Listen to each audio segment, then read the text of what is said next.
Hello and welcome to banking mentors. मेरा नाम है हिमांशी और मैं आपकी जनरल अवेयरनेस की फैकल्टी हूँ।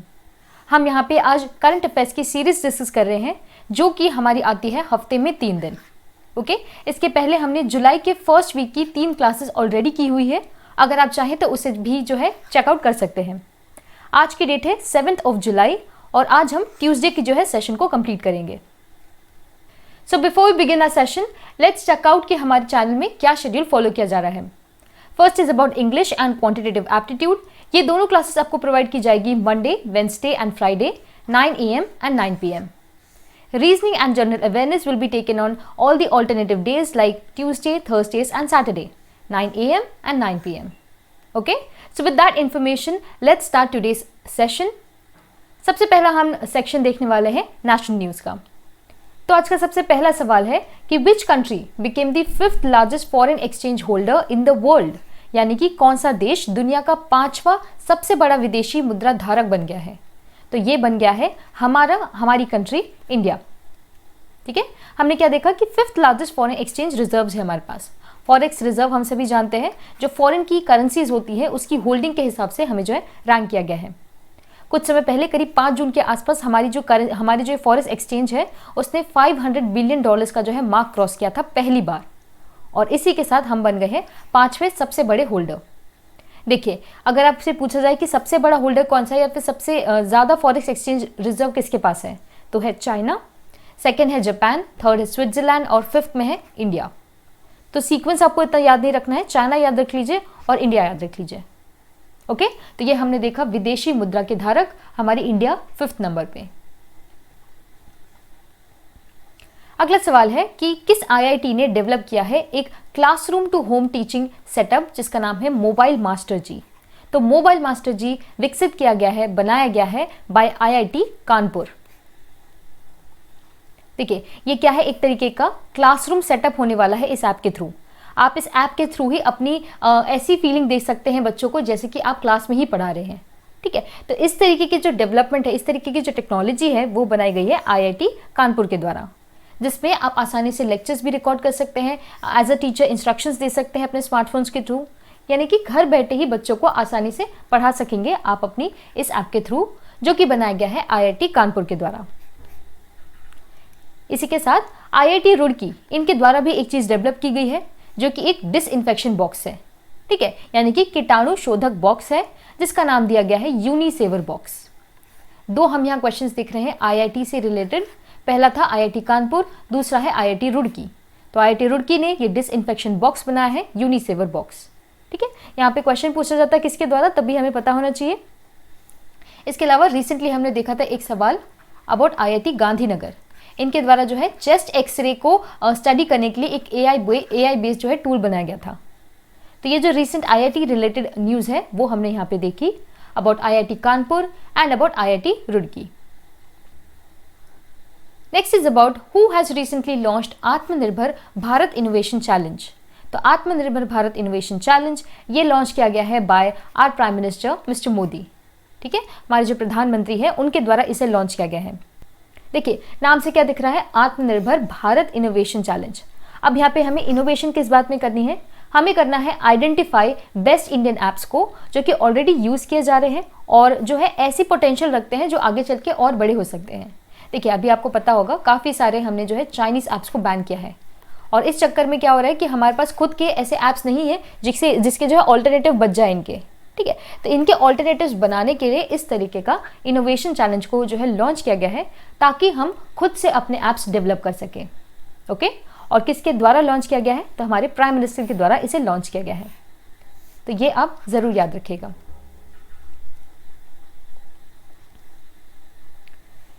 नेक्स्ट इज कि who will broadcast the first ever magazine in Sanskrit. तो हमारी इंडिया की पहली ऐसी संस्कृत मैगजीन किसके द्वारा जो है ब्रॉडकास्ट की जाने वाली है, तो ये ब्रॉडकास्ट की जाएगी बाय ऑल इंडिया रेडियो यानी कि AIR।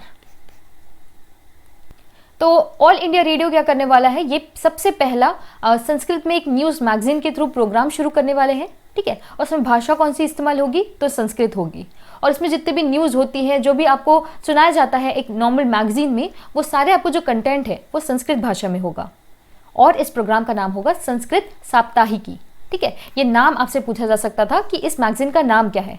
तो नाम क्या है? संस्कृति साप्ताहिकी, और ये करीब 20 मिनट के ड्यूरेशन का पूरा शो होगा। ओके, तो ऑल इंडिया रेडियो के द्वारा इसे किया जाएगा इन संस्कृत भाषा, और इसका नाम है संस्कृत साप्ताहिकी। इसी के साथ एक और जो है संस्कृत न्यूज़ मैगजीन है जिसका नाम है वर्तवली। ठीक है, वर्तवली ये भी एक संस्कृत मैगजीन है, और इसे जो है 5 ईयर्स का कंप्लीट, इनके जो है 5 ईयर्स इन्होंने कंप्लीट किए हैं ऑन डीडी न्यूज़। तो ये जो है वर्तवली ये डीडी न्यूज़ में आती है, और ये जो संस्कृत साप्ताहिकी है ये आने वाली है ऑल इंडिया रेडियो पे। तो ये हमने डिस्कस किया अबाउट 2 संस्कृत मैगजीन्स। अगला सवाल है कि who has recently launched drug discovery hackathon. तो ड्रग डिस्कवरी हैकेथलॉन शुरू किया गया है बाय रमेश निशांक पोखरियाल जी, यानी कि ये हमारे जो एचआरडी मिनिस्टर हैं उनके द्वारा इसे लॉन्च किया गया है जॉइंटली विद डॉक्टर हर्षवर्धन जो कि हमारे हेल्थ मिनिस्टर हैं। ठीक है, तो इन दोनों ने मिलकर क्या किया है, ड्रग डिस्कवरी हैकेथलॉन को शुरू किया है, और ये क्या एक तरीके का ऑनलाइन कंपटीशन है जिसे कोई भी पार्टिसिपेट कर सकता है। इसमें ड्रग्स की जो है ड्रग्स को और अच्छे से हम डेवलप कर सके, ड्रग की डिस्कवरी को फास्टिंग करने के लिए इस तरीके का जो है हैकेथलॉन को लॉन्च किया गया था। तो हमें यहाँ याद रखना है drug discovery hackathon by HRD ministry and by health ministry. Actually, it's a joint initiative of MHRD, AICTE, CSIR and which is supported by all these organizations. तो इन सभी ने मिलकर जो है इस हैकेथलॉन को लॉन्च किया था। अगला ये क्वेश्चन काफी इंपॉर्टेंट है, it is related to railways. यहाँ सवाल पूछा जा रहा है कि what are the recent records made by railways, यानी कि हमारी जो रेलवे है उनके द्वारा हाल ही में कौन सा रिकॉर्ड बनाया गया है। 0 passenger death in 166 years, world's first double stack container, या फिर हमने 100% पंक्चुअलिटी दिखाई है हमारी ट्रेन की टाइमिंग में। तो इस क्वेश्चन का आंसर क्या होगा? Answer actually is all of the above. देखिए, ये दोनों जो है ये ऑलरेडी हो चुका है। पहली बार हमारी जो ट्रेन की हिस्ट्री रही है, रेलवेज की हिस्ट्री रही है, उसकी पूरी हिस्ट्री में एक भी डेथ नहीं हुई है 2019 के 19 to 20 का जो कैलेंडर ईयर है इसके बीच में। इसी के साथ हमारी रेलवेज ने वर्ल्ड का ऐसा रिकॉर्ड बनाया था जिसमें पहली बार हमने डबल स्टैक कंटेनर्स के थ्रू जो है रेलवे पे इसे चलाया था, इस गाड़ी को। ठीक है, तो ये हमने दूसरा वर्ल्ड रिकॉर्ड बनाया, दूसरा हमने यहाँ पे रिकॉर्ड बनाया। इसी के साथ अब हमने तीसरा रिकॉर्ड बनाया है जिसमें पहली बार रेलवे की हिस्ट्री में जितनी भी हमारी ट्रेन है वो सभी जो है 100% टाइम पे चली है। अगर 12 बजे की ट्रेन है तो वो 12 बजे ही चली है। ठीक है, और ये एक दिन हुआ है ऑन 1 जुलाई, और ये पहली बार हुआ है in the history of Indian railways. ठीक है, तो ये जो 3 हम यहाँ पे देख रहे हैं, ये तीनों जो रिकॉर्ड्स हैं, ये तीनों जो हिस्ट्री में बनाए गए नए नए रिकॉर्ड्स हैं वो रेलवे से ही रिलेटेड हैं, और ये तीनों आपको याद रखने हैं। Next is about science and engineering research board, यानी कि SERB। इनके द्वारा रिसेंटली एक स्कीम को लॉन्च किया गया है। आपको बताना है कि स्कीम का नाम क्या है। तो इस स्कीम का नाम है एक्सेलरेट विज्ञान। क्या नाम है? Accelerate Vigyan. It has been launched by science and engineering research board, जिसका नाम है एक्सेलरेट विज्ञान। अब देखिए, यहाँ पे विज्ञान को एक्सेलरेट करना है, यानी कि इसमें क्या करेंगे, आपको रिसर्च रिलेटेड इंटर्नशिप देंगे, कैपेसिटी प्रोग्राम्स डेवलप करेंगे, वर्कशॉप वगैरह ऑर्गेनाइज करेंगे। इससे क्या होगा कि हमारे इंडिया में ज़्यादा रिसर्च रिलेटेड जितना मेंटालिटी है वो ज़्यादा बढ़ेगी। ओके, तो SERB के द्वारा इसे डेवलप किया गया है। SERB की हम बात करें तो इस बॉडी को बनाया गया था 2009 में, और ये आती है हमारी department of science and technology के अंदर। ओके, तो ये जो है एक बॉडी हमारी साइंस एंड इंजीनियरिंग रिलेटेड है, और इसकी हमने नई स्कीम के बारे में भी देख लिया। नेक्स्ट क्वेश्चन इज कि किस कंपनी ने कैंसिल किए हैं trade deals of around 900 crore with China. तो चाइना के साथ हमने हमारी ऐसी कौन सी कंपनी है जिन्होंने 900 करोड़ की जो है डील को कैंसिल किया है? तो वो है हीरो साइकिल। हीरो साइकिल ने करीब 900 करोड़ की जो डील है वो कैंसिल कर दी है चाइना के साथ in a move to boycott China. हमारे यहाँ पे चल रहा है एक मूव जहाँ पे हम चाइना को बॉयकॉट करना चाहते हैं, उसी वजह से हीरो साइकिल्स ने इस चीज़ को जो है अपनी डील कैंसिल कर दी। हीरो साइकिल के चेयरमैन और MD हैं मिस्टर पंकज मुंजल। ठीक है, तो ये ज़रूर याद रखिएगा अबाउट हीरो साइकिल्स। इसी के साथ हमारा नेशनल न्यूज़ का सेक्शन यही खत्म हुआ। अब हम आ रहे हैं हमारे स्पोर्ट्स सेक्शन में। यहाँ सवाल पूछा जा रहा है कि Lin Dan he has recently announced his retirement from which sport. तो इन्होंने रिटायरमेंट अनाउंस किया है from badminton. Okay, Lin Dan की बात कर रहे हैं हम यहाँ पे। अगर क्वेश्चन पूछा जाए कि ये किस कंट्री को बिलोंग करते हैं तो क्या आंसर होगा? चाइना। ये काफ़ी फेमस एक बैडमिंटन प्लेयर थे। He was farmer world number 1 badminton player, यानी कि ये पहले नंबर 1 भी रह चुके हैं। और इन्होंने काफ़ी सारे ओलंपिक टाइटल्स जीते हैं बीजिंग में और लंदन गेम्स में। प्लस इन्होंने जो है करीब 5 वर्ल्ड चैंपियनशिप्स भी जीती है, गोल्ड मेडल्स उसमें जीता है। तो he is considered one of the greatest single players of all time. और इन्होंने अभी संन्यास लिया है, तो ये क्वेश्चन अपने आप में काफ़ी इंपॉर्टेंट हो जाता है। ओके, तो डेफिनेटली याद रखिएगा about Lin Dan, who is of China, who has taken retirement from badminton. तो हमारे पास एक ही क्वेश्चन था रिलेटेड टू स्पोर्ट्स, और अब हम देख रहे हैं स्टेट से रिलेटेड क्वेश्चंस। पहला सवाल पूछ रहे हैं कि किस गवर्नमेंट ने लॉन्च किया है mission organic development initiative and a green house project. तो ये शुरू किया गया है बाय लद्दाख गवर्नमेंट। देखिए, अगर आप इसका नाम देखें तो एक्चुअली यहाँ पे दिख रहा है मोदी नाम से। ठीक है, इसका फुल फॉर्म क्या है? मिशन ऑर्गेनिक डेवलपमेंट इनिशिएटिव और एक ग्रीन हाउस प्रोजेक्ट। इसमें क्या करेंगे, अपने गवर्नमेंट को या फिर अपने एरिया को ये सस्टेनेबल बनाना चाहते हैं। जितना भी इनका एग्रीकल्चर ग्रोथ है, उन सभी चीज़ों को और अच्छी ग्रोथ करना चाहते हैं और अच्छे तरीके से सस्टेनेबल करना चाहते हैं बाय दीज इनिशिएटिव्स। ठीक है, तो ये शुरू किया गया है बाय लद्दाख गवर्नमेंट। लद्दाख की हम यहाँ पे बात कर रहे हैं तो रिसेंटली इसे यूनियन टेरिटरी बनाया गया है बाय द एंड ऑफ 2019। ये पहले पार्ट था ऑफ जम्मू एंड कश्मीर। यहाँ की कैपिटल है लेह और यहाँ पे टोटल 2 डिस्ट्रिक्ट्स हैं। कई बार ये क्वेश्चन पूछा जाता है कि इस स्टेट में कितनी डिस्ट्रिक्ट्स हैं, क्योंकि लद्दाख रीसेंट न्यूज़ में है, इसलिए सवाल पूछा जा सकता है। प्लस यहाँ के लेफ्टिनेंट गवर्नर हैं हमारे mister Radha Krishna Mathur, mister RK Mathur. Plus यहाँ पे काफ़ी इंपॉर्टेंट हेमिस नेशनल पार्क है। पहले ये जम्मू कश्मीर का पार्ट हुआ करता था, बट बिकॉज ऑफ द बाइफिकेशन अब ये लद्दाख के रीजन में आता है और ये काफ़ी इंपॉर्टेंट है। ओके, तो ये जितनी भी हमने यहाँ पे इंफॉर्मेशन देखी, it is related to Ladakh और हमने यहाँ पे कवर कर लिया। अगला सवाल पूछा जा रहा है कि किस स्टेट ने शुरू किया है इंतजार आपका कैंपेन। तो ये शुरू किया गया है बाय मध्य प्रदेश गवर्नमेंट। ठीक है, अब आप सोचेंगे कि इंतजार आपका ये किस चीज़ से रिलेटेड है। तो एक्चुअली ये जितने भी टूरिस्ट हैं उनको अट्रैक्ट करने के लिए कि आप आइए हमारे स्टेट में, हम आपका इंतजार कर रहे हैं, ये कहने का मतलब है अंडर दिस कैंपेन। ठीक है, तो इस चीज़ की जो स्कीम है ये शुरू की गई है बाय मध्य प्रदेश गवर्नमेंट। इसी के साथ इन्होंने आसपास हेल्पलाइन भी शुरू की है। आसपास हेल्पलाइन में क्या है, जितने भी ऐसे लोग जिन्हें किसी तरीके की मेंटल डिस्टर्बेंस फील हो रही है या फिर उन्हें किसी भी तरीके की मेंटल हेल्थ की ज़रूरत है, तो उस चीज़ के लिए ये क्या कर सकते हैं, आसपास हेल्पलाइन में कॉल कर सकते हैं। ठीक है, तो ये दोनों रिसेंट न्यूज़ है अबाउट मध्य प्रदेश गवर्नमेंट। पहला है इंतजार आपका और दूसरा है आसपास हेल्पलाइन। मध्य प्रदेश की हम बात करें तो यहाँ के चीफ मिनिस्टर हैं मिस्टर शिवराज सिंह चौहान। गवर्नर यहाँ पे है मिस्टर लालजी टंडन। कैपिटल है भोपाल। स्टेट हुड ये मनाते हैं on 1 November. State animal is the barasingha. Bird is fly catcher. Tree is शाला ट्री और मडोना लिली यहाँ पे ट्री है, जो है फ्लावर है। सांची स्तूपा यहाँ पे काफ़ी फेमस एक यूनेस्को वर्ल्ड हेरिटेज साइट है। नेचुरल साइट्स में देखें तो यहाँ पे है Kanha national park, Bandhavgarh national park, Pench और Panna national park. Recent news की अगर हम बात करें, मध्य प्रदेश से रीसेंट न्यूज़ की बात करें तो किल कोरोना इनिशिएटिव इनके द्वारा शुरू किया गया था। प्लस थैंक्स मॉम इनिशिएटिव याद होगा आपको, तो जो है प्लांट्स को, सैपलिंग को लगाने के इनिशिएटिव इसमें किए थे। चरण पादुका स्कीम, दीदी व्हीकल सर्विसेज,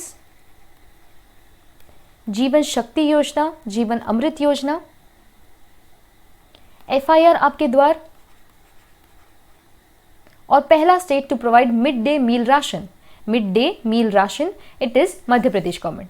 ठीक है, तो काफी सारे रीसेंट इनिशिएटिव्स लिए गए हैं by the Madhya Pradesh government और ये सभी हमें पता होने चाहिए। और फिर हमने आज देखा अबाउट इंतजार आपका एंड आसपास हेल्पलाइन।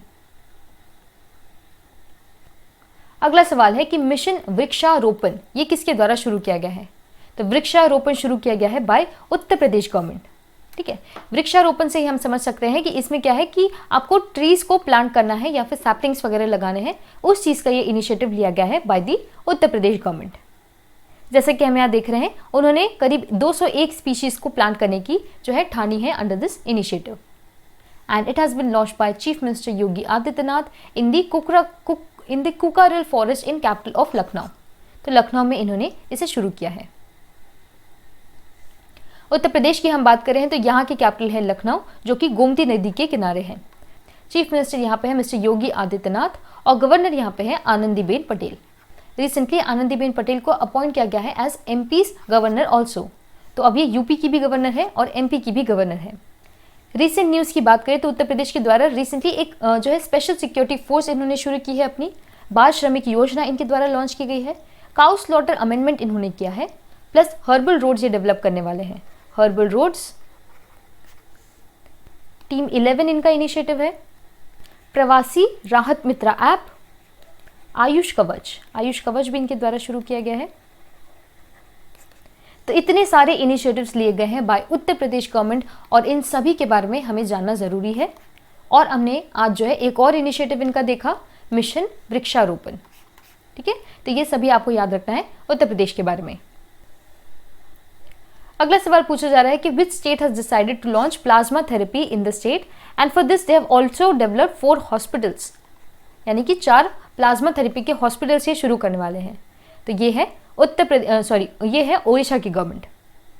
देखिए ओडिशा की गवर्नमेंट क्या कर रही है, इस तरीके के 4 ये हॉस्पिटल्स खोलने वाली है for treatment of covid patients, और इसमें ये प्लाज्मा थेरेपी उन्हें प्रोवाइड करने वाले हैं। ओडिशा की गवर्नमेंट के द्वारा ही एक और इनिशिएटिव लिया गया है, बलराम योजना। बलराम योजना के अंदर ये क्या करेंगे, क्रॉप लोन्स देने वाले हैं इतने अपने सभी जो है लैंडलेस फार्मर्स को।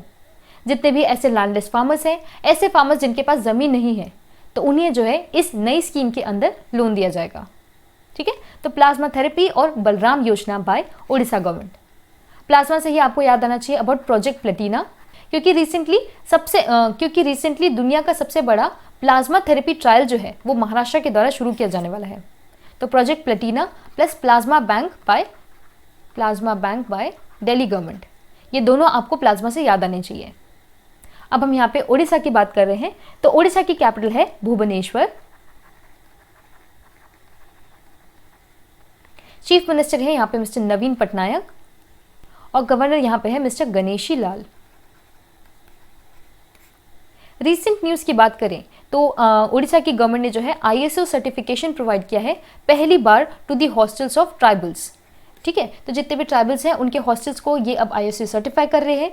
इसके अलावा वंदे उत्कल जननी, इन्होंने रिसेंटली अपना एक स्टेट एंथम को अडॉप्ट किया था, वंदे उत्कल जननी।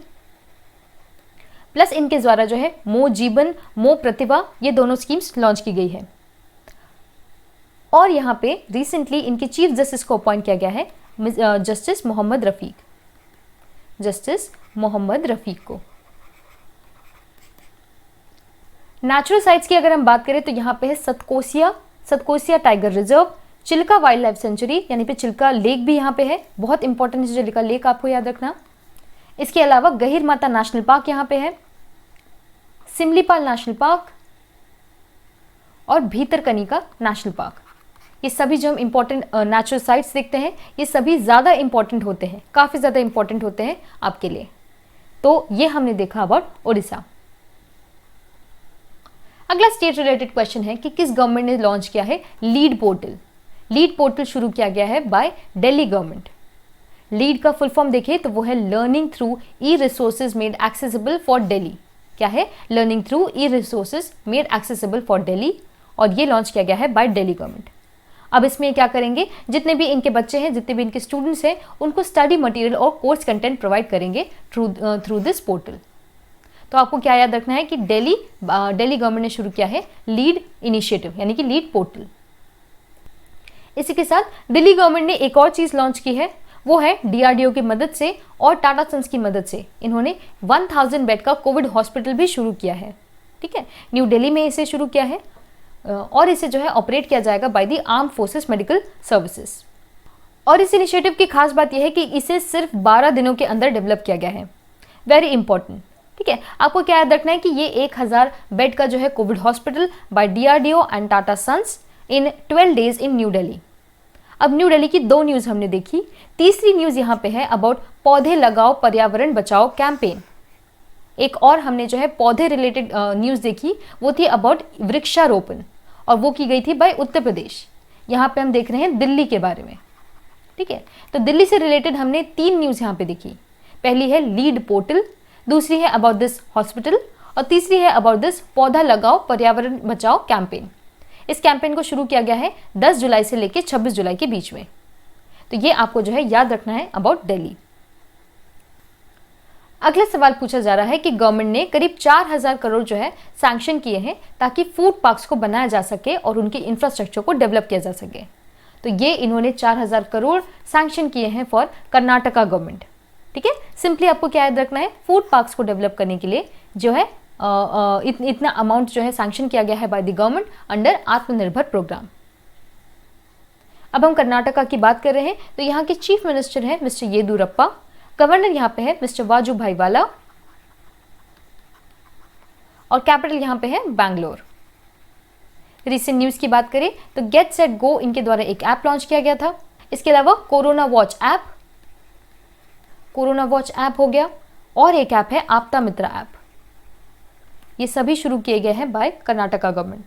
इसके अलावा आपको मेघ संदेश ऐप भी याद रखना है, ये ज़्यादा इंपॉर्टेंट है, मेघ संदेश ऐप। ऑल्सो नेशनल पार्क्स की बात करें तो नागरहोल नेशनल पार्क यहाँ पे है, बन्नरघट्टा नेशनल पार्क यहाँ पे है, बन्नरघट्टा वाइल्ड लाइफ सेंचुरी, और इसके अलावा बांदीपुर नेशनल पार्क भी यहाँ पे है। जितने भी नेशनल पार्क्स हैं ये सभी आपको याद रखने हैं और ये जो है हमने सारे देखे रिलेटेड टू कर्नाटका। इसी के साथ हमारा जो है स्टेट का सेक्शन खत्म हुआ और अब हम आ रहे हैं बैंकिंग एंड फाइनेंशियल अवेयरनेस में। तो यहाँ पे क्वेश्चन पूछ रहे हैं कि जो यूनियन गवर्नमेंट है उन्होंने रिसेंटली कितना अमाउंट सैंक्शन किया है under the special liquidity scheme. तो स्पेशल लिक्विडिटी स्कीम इसके अंदर 30,000 करोड़ का जो है अमाउंट सैंक्शन किया गया है। ठीक है, इस चीज़ को तो पहले ही अनाउंस कर दिया गया था पर अब इसे जो है अप्रूव कर दिया गया है, इसलिए ये न्यूज़ में है। तो हमारी जो गवर्नमेंट है उनके द्वारा जो है स्पेशल लिक्विडिटी स्कीम यानी कि कहना चाहिए कि विशेष तरलता योजना शुरू की गई है। इसमें क्या करेंगे कि NBFCs और हाउसिंग फाइनेंस कंपनीज जो है उन्हें हेल्प करेंगे कि उनकी लिक्विडिटी को या फिर उनकी जो तरलता है उसे हम सुधार सकें। तो यहाँ पे आपको क्या याद रखना है, ये 30,000 करोड़ का अमाउंट और ये special liquidity facility for NBFC and HFCs। Next question is कि जो केयर रेटिंग है उनके द्वारा इंडियन इकोनॉमी के कॉन्ट्रैक्ट करने की क्या इन्होंने संभावना बताई है फॉर 2020 to 21। तो इनके हिसाब से हमारी जो इकोनॉमी है वो करीब 6.4% कॉन्ट्रैक्ट करने वाली है। ठीक है, यानी कि हमारी जो अर्थव्यवस्था है वो और ज़्यादा गिरने वाली है according to care ratings for 2020 to 21। Last हमने देखा था अबाउट फिच और उनका कहना था कि हमारी जो गवर्नमेंट है, हमारी जो इकोनॉमी है वो कॉन्ट्रैक्ट करने वाली है at 8% and that was for 2022 and this is for 2020 to 21 and here we are talking about care ratings। Next question is कि किस स्मॉल फाइनेंस बैंक ने स्टार्ट किया है वीडियो केवाईसी। तो वीडियो केवाईसी शुरू किया गया है by Equitas small finance bank. ठीक है, किसके द्वारा, इक्विटास स्मॉल फाइनेंस बैंक ने अब जो है वीडियो केवाईसी शुरू की है। केवाईसी यानी कि नो योर कस्टमर। इसमें क्या है, आपको आपके डॉक्यूमेंट सबमिट करने पड़ते हैं, आपकी जितनी भी रिलेटेड इन्फॉर्मेशन है वो देनी होती है और तभी आप जो है अकाउंट अपने खोल सकते हैं। तो अब क्या है, आप वीडियो कॉलिंग के थ्रू ही अपने केवाईसी को कंप्लीट कर सकते हैं। So with that you should also know कि IDFC फर्स्ट बैंक जो है, IDFC फर्स्ट बैंक ये पहला बैंक है इंडिया का जिन्होंने वीडियो केवाईसी शुरू किया है। ठीक है, तो ये पहले हैं और अब यहाँ पे जो हम देख रहे हैं वो है स्मॉल फाइनेंस बैंक और वो है इक्विटास जिन्होंने वीडियो केवाईसी शुरू किया है। तो ये जो स्मॉल फाइनेंस बैंक है इसे फॉर्म किया गया था 2007 में। ये हेडक्वार्टर है चेन्नई में और इसके जो MD एंड CEO है वो है मिस्टर वासुदेवन इसके MD एंड CEO है। तो हमने देखा but Equitas small finance bank limited. Next इसके किस बैंक ने शुरू किया है, जिप ड्राइव सर्विस। तो ये शुरू की गई है बाय HDFC। देखिए, HDFC बैंक ने जिप ड्राइव को इनिशिएटिव को स्टार्ट किया है जिसमें इंस्टेंटली आपको कार लोन्स और ऑटो लोन्स प्रोवाइड किए जाएंगे और ये करीब शुरू किया गया है 1000 सिटीज़ में। तो सिंपली आप क्या याद रखेंगे, HDFC बैंक और जिप ड्राइव। पिछली बार जब हमने इसे डिस्कस किया था तब हमने देखा था अबाउट ई किसान धन, तो वो भी शुरू किया गया है बाय HDFC बैंक। ठीक है, तो क्या याद रखना है, ई किसान धन और जिप ड्राइव बाय HDFC जो कि हेडक्वार्टर है मुंबई में और इसके मैनेजिंग डायरेक्टर है मिस्टर आदित्य पुरी। तो ये हमने देखा अबाउट HDFC। तो इसी के साथ हमारे ये सेक्शन खत्म हुआ। अब हम चल रहे हैं हमारे इंटरनेशनल सेक्शन में। इंटरनेशनल सेक्शन में काफी इंटरेस्टिंग क्वेश्चन है हमारे पास आज। पहला क्वेश्चन है कि किस चाइनीज सोशल मीडिया प्लेटफॉर्म को हमारे प्राइम मिनिस्टर मोदी ने रिसेंटली लीव कर दिया है या फिर छोड़ दिया है। तो वो है वीबू का जो है एक सोशल मीडिया प्लेटफॉर्म है इन चाइना जैसे कि हमारा फेसबुक वगैरह होता है, तो वहाँ पे जैसे ट्विटर होता है वैसे ही वहाँ पे वेबू चलता है, ठीक है। तो वहाँ पे भी हमारे प्राइम मिनिस्टर का एक अकाउंट था, पर क्योंकि हम यहाँ पे चाइना को बॉयकॉट कर रहे हैं और हमारी काफ़ी ज़्यादा टिप्स चल रही है, इस वजह से प्राइम मिनिस्टर मोदी का जो अकाउंट है वहाँ से उसे हटा दिया गया है। और ये काफ़ी ज़्यादा इसे न्यूज़ की कवरेज दी जा रही है, इसलिए हमें पता होना चाहिए about Weibo which is a Chinese social media platform. Next question काफ़ी इंटरेस्टिंग है। यहाँ पे क्वेश्चन पूछ रहे हैं कि ज़ीलैंडिया क्या है। आपको बताने की न्यूज़ में काफ़ी ज़्यादा चल रही है अभी, आपको बताने की किस बारे में है। तो इज़ इट अ जू, क्या ये न्यूजीलैंड की एक नई सिटी है, क्या ये 8वीं कॉन्टिनेंट है, या फिर ये एक नया अवार्ड है। तो आंसर इज कि ये 8वां कॉन्टिनेंट के रूप में इसे जो है कहा जा रहा है और ये न्यूज़ में आ रहा है।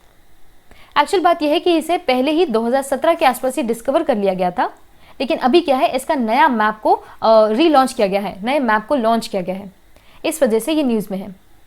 देखिए, अगर आप देखेंगे तो ये एक्चुअली क्या है, एक तरीके का सबमर्ज्ड आइलैंड है। पहले किसी ज़माने में ये हुआ करता था, पर क्योंकि अब समय बदल चुका है with the movement of tectonic plates, इसमें क्या है कि ऑस्ट्रेलिया के पास में इतना बड़ा एक लैंड मास है जो कि सबमर्ज्ड है अंडर द सी, और इसे कहा जा रहा है, ये इतना बड़ा है और इतना प्रोमिनेंट है कि इसे कहा जा रहा है कि ये अब 8वां कॉन्टिनेंट हो सकता है, ठीक है। हम सभी को पता है कि 7 हमारे यहाँ पे महाद्वीप या फिर कॉन्टिनेंट्स है, अब इसे कहा जा रहा है कि ये 8वां कॉन्टिनेंट हो सकता है। इसलिए आपको ज़ीलैंडिया के बारे में जानना ज़रूरी है और ये हमने यहाँ पे कवर कर लिया। अगला क्वेश्चन है कि किस स्पेस एजेंसी ने लॉन्च किया है एक वेरेबल पेंडेंट। तो ये लॉन्च किया गया है बाय नासा। देखिए, वेरेबल पेंडेंट की हम यहाँ पे बात कर रहे हैं। यहाँ पे आप देख रहे हैं इस तरीके का ये पेंडेंट है जो कि नासा के द्वारा इसे लॉन्च किया गया है। तो इस पेंडेंट की स्पेशलिटी क्या है? देखिए, हम सबकी आदत होती है कि हम अपने हैंड्स की मूवमेंट करते हैं, कभी नाक में कभी आँख में, तो आपकी मूवमेंट होती रहती है। तो ये जो पेंडेंट है ये आपको जज करेगा और आपको बताएगा जैसे ही आप इस तरीके की मूवमेंट करेंगे तो वो आपका जो पेंडेंट है वो बज़ करेगा या फिर वाइब्रेट करेगा। तो इससे क्या होगा कि आपको हेल्प होगी अपने आप को कंट्रोल करने में और अपनी मूवमेंट्स को जो है ध्यान में रखने में। तो इस तरीके का पेंडेंट इसलिए इंपॉर्टेंट है, और ये थोड़ा सा वियर्ड है कि ये एक स्पेस एजेंसी ने लॉन्च किया है, इसलिए भी ये और ज़्यादा इंपॉर्टेंट हो जाता है क्योंकि ये नासा के द्वारा इसे डेवलप किया गया है। ओके, तो ये वेरेबल पेंडेंट बाय नासा। अगला सवाल है कि सीबीएसई ने किसके साथ पार्टनर किया है ताकि एक फ्री और कॉम्प्रिहेंसिव ट्रेनिंग प्रोग्राम को शुरू किया जा सके। तो सीबीएसई ने पार्टनर किया है फेसबुक के साथ, ठीक है। फेसबुक के साथ इन्होंने पार्टनर किया है ताकि ये फ्री और कॉम्प्रिहेंसिव ट्रेनिंग प्रोग्राम को शुरू कर सके सभी टीचर्स और स्टूडेंट्स के लिए। तो सीबीएसई यानी कि central board of secondary education, इन्होंने फेसबुक के साथ पार्टनर किया है। और फेसबुक की हम बात करें तो इसकी सीईओ है मिस्टर मार्क जकरबर्ग, ठीक है। तो सिंपली आपको क्या याद रखना है, सीबीएसई और फेसबुक को। तो अगला क्वेश्चन है कि किस कंट्री के प्रेसिडेंट ने अपने पार्लियामेंट में चेंजेस करके उन्होंने अपने आप को नेक्स्ट डिकेड के लिए प्रेसिडेंट बना दिया है, यानी कि अब वो प्रेसिडेंट रहने वाले हैं टिल 2036। तो दिस इज फॉर रशिया, ठीक है। तो रशिया के जो प्रेसिडेंट है mister Vladimir Putin, he is now the new president of Russia. और इन्होंने अमेंडमेंट्स के थ्रू क्या कर दिया है कि अब ये नेक्स्ट डिकेड तक, यानी कि अगले 10 सालों तक अब ये उसके प्रेसिडेंट रहने वाले हैं, यानी कि 2036 तक ये वहाँ के प्रेसिडेंट होंगे, ठीक है। रशिया की हम यहाँ बात कर रहे हैं। रशिया की कैपिटल क्या है? मॉस्को। प्रेसिडेंट हमने देखे वो है व्लादिमीर पुतिन। और प्राइम मिनिस्टर की बात करें तो वो है मिस्टर मिखाइल मिशुतिन। रिसेंट न्यूज़ की बात करें तो रशिया के द्वारा एक अर्कटिका M लॉन्च की गई थी, अर्कटिका M सैटेलाइट लॉन्च की गई थी। इसके अलावा यहाँ से आपको नोरिल्स्क सिटी याद रखनी है। प्लस इन्होंने रिसेंटली 75th एनिवर्सरी को जो है 75th एनिवर्सरी मनाई है for the second world war, और उसमें हमारे डिफेंस मिनिस्टर ने भी पार्टिसिपेट किया था। तो ये हमने देखा about Russia and about the victory of Vladimir Putin. इसके अलावा रिसेंट काफ़ी सारे जो है इलेक्शंस हुए हैं, तो उन्हें एक बार रिवाइज कर लेते हैं। पहला हमने देखा है अबाउट मालावी। तो मालावी की जो नए प्रेसिडेंट है वो है मिस्टर लाजरुस चाकपेरा। फिर हमने देखा था अबाउट आयरलैंड। आयरलैंड के हैं अब नए prime minister mister Michael Martin. और आइसलैंड के हैं मिस्टर गुडवे जोहानसन, ठीक है। तो मालावी, आइसलैंड, आयरलैंड। और फिर हमने आज देखा about Russia. Next again we have a question from appointment कि मिस्टर जीन कैस्टेक्स जो है he has been appointed as the new prime minister of which country. तो ये अब नए प्राइम मिनिस्टर हैं फॉर फ्रांस, ठीक है। तो नाम आप यही याद कर लीजिए, mister Jean Castex, new prime minister of France. इसी के साथ क्या हुआ है कि फ्रांस के जो प्राइम मिनिस्टर हैं मिस्टर एडवर्ड फिलिप, इन्होंने एक्चुअली रिजाइन किया है और उसी के बाद इनके रेजिग्नेशन के बाद ही मिस्टर जीन कैस्टिक्स जो है वो अपॉइंट हुए हैं, मिस्टर जीन कैस्टिक्स जो है वो अपॉइंट हुए हैं एज द प्राइम मिनिस्टर। तो ये दोनों नाम आपको याद रखने हैं, मिस्टर एडवर्ड फिलिप और हमने देखा about Jean Castex related to France. France की हम बात करें तो यहाँ की कैपिटल क्या है, पेरिस यहाँ की कैपिटल है और प्रेसिडेंट यहाँ पे है मिस्टर इमैनुअल मैक्रोन। ओके, तो ये हमने देखा अबाउट फ्रांस।